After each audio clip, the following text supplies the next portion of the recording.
dadka Soomaaliyeed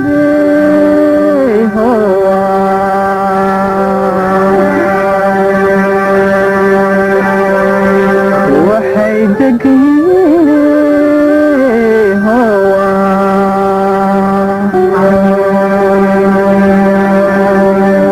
dalka Afrika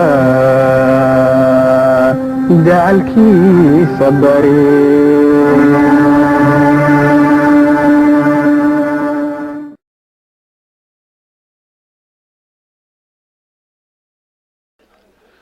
magacayga waa Bashir Yuusuf waxaan ku magac dheerahay Bashka waxaan ahay nin dhalinyaro Soomaaliyeed oo ku nool magaalada Minneapolis Minnesota waxaan u arkaa maamulka cusub ee Soomaalida hadda dhashay uu Sheekh Shariif Sheekh hogaaminayo maamul cusub oo ah rajadii ugu dambeysay aan lahayn nabad ku helayn baan u arkaa waa rajadii ugu dambeysay marka insha Allah dawladda waxa laga yaabaa inuu wax ka bedelo sheekha dadkii hore u soo qabtay madaxtinimada waa nin culimo ah oo diinta islaamka si fiican u soo bartay waa nin yaqaan dibkii 18 sano ku jirnay ogaa marka waxaan dhihi lahaa maamulkan cusub waa waji cusub marka insha Allah waxaan jeclaan lahaa inaan taageerno yaraan iyo weynaanba inaan loo kala harin oo la taageero sida hubka looga dhigi lahaa dadkan nabadna aanu helayn insha Allah haduu la yiraahdo bismillahir rahmanir rahim magacaygu waa Ismaa Sheekh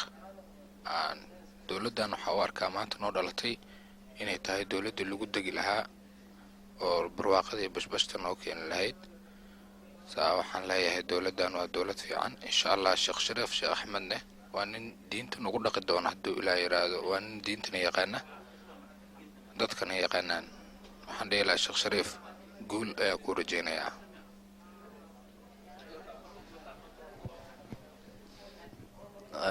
السلام عليكم ورحمة الله وبركاته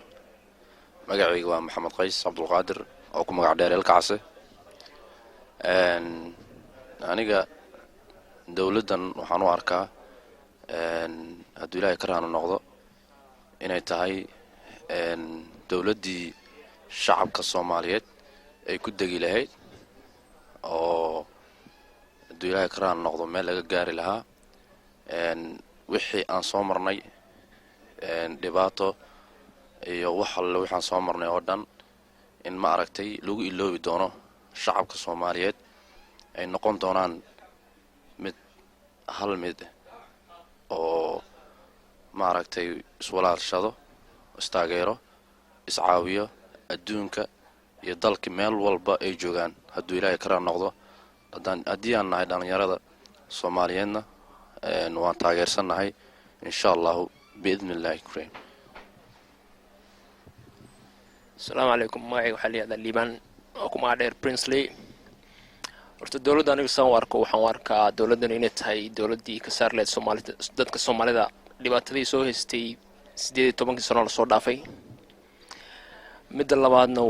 waxaan dadka aan ku bogaadinayaa inay dawladda taageeraan haddii aan sheekha xogaan dhaho qaabkii yani dawladdan sidii aniga ila tahay yani lagu xukumi karo dadka Soomaalida inay tahay first si dictatorship kuma soconayso Soomaalida oo dad madax adag secondly waxaan dhihi lahaa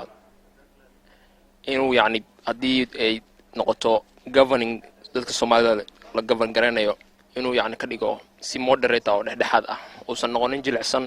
uusan noqonin nin dictator ah oo kale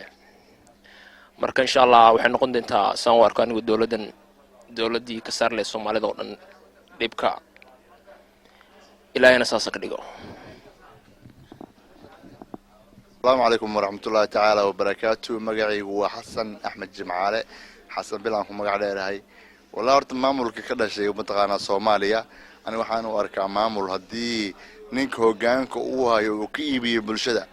إن متقانا نقدونا مامول هنقاضة dadka si fiican ma taqaana u taageersiin ragga banaanka joogna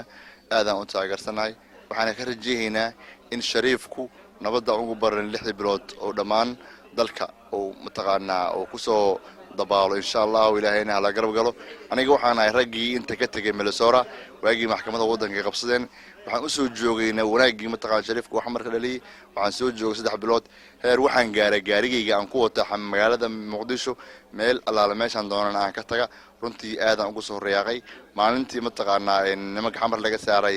qaqawliyaasha wan joogay xamaraan u soo taagnaa maalintii Muuse laga saaray maalinta qanyara baxay maalintii ninka la yiraahdo Bashiir Raagi iyo baxayeen maalinta Cabdi Qaybid la dagaalayay waa u soo taagnay marka inta ka dambeysay nabadana u soo taagnay marka insha Allah waxaan rajaynayaa ragga sukaashada mataqaanaa wanaaga in ay nabadan ka barna wadanku soo celiyaan waxaan leenahay ilaahay xafidiyo dardaarankaygu wuxuu yahay shalay toole markii magaalada Muqdisho iyo gobolada aad nabadda ka dhalinayseen waxaa idin garab socdo ciidankiina niman la yiraahdo shabaab